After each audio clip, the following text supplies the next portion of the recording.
శివాయ గురవే నమః. జ్ఞానక్ష మీడియా ప్రేక్షకులందరికీ కూడా స్వాగతం. చాలామంది వాళ్ళ యొక్క ముఖం మీదన మొటిమలు, మచ్చలు ఈ విధంగా అంధవికారంగా ఉండటం, ఇటువంటి సమస్యలతో ఇబ్బంది పడుతూ ఉంటారు. దీనికి స్కాంద పురాణం యొక్క అనుసారంగా ఈ యొక్క పసుపు, కుంకుమ అనేటువంటిది పార్వతీదేవి యొక్క అర్చనలకి, పూజలకి ఎక్కువగా వాడటం అనేటువంటిది ఎంత విశిష్టతో, ఎంత ప్రత్యేకమో చెప్పబడి ఉంది. అయితే ఇప్పుడు నేను చెప్పబోయేటువంటి పరిహారం కూడా దాన్ని అనుసంధానంగా, దాన్ని ఆధారంగా తీసుకుని చెప్పబడినటువంటి పరిహారం ఇది.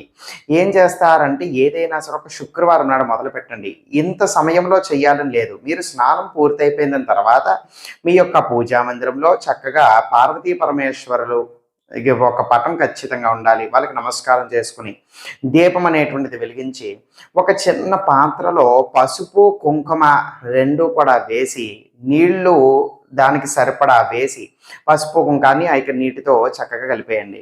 ఇప్పుడు ఆ పార్వతీ పరమేశ్వరులకి నమస్కారం చేసుకుని ఆ పసుపు కుంకుమ కలిపినటువంటి ఆ యొక్క మిశ్రమాన్ని కాస్త మీ యొక్క వేలుతో తీసుకుని మీ యొక్క నుదిటిన బొట్టుగా పెట్టుకోండి.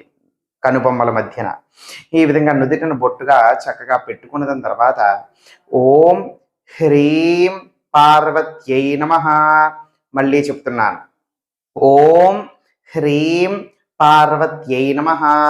ఈ యొక్క మంత్రాన్ని కనీసము ఒక 54 సార్లు జపం చేయటానికి ప్రయత్నించండి. ఈ విధంగా జపం చేసిన తర్వాత మీరు లేచి వెళ్ళిపోయి మీ యొక్క నిత్య రోజు ఏ విధంగానైతే గడుపుతారో ఆ విధంగా మీరు పని చూసుకోవచ్చు.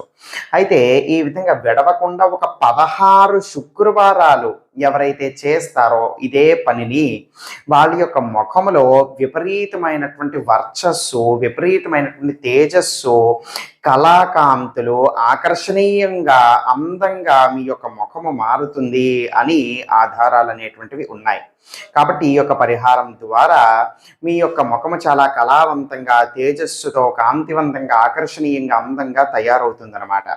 సర్వే జనా సుఖినో భవంతు. శివార్పణమస్తు.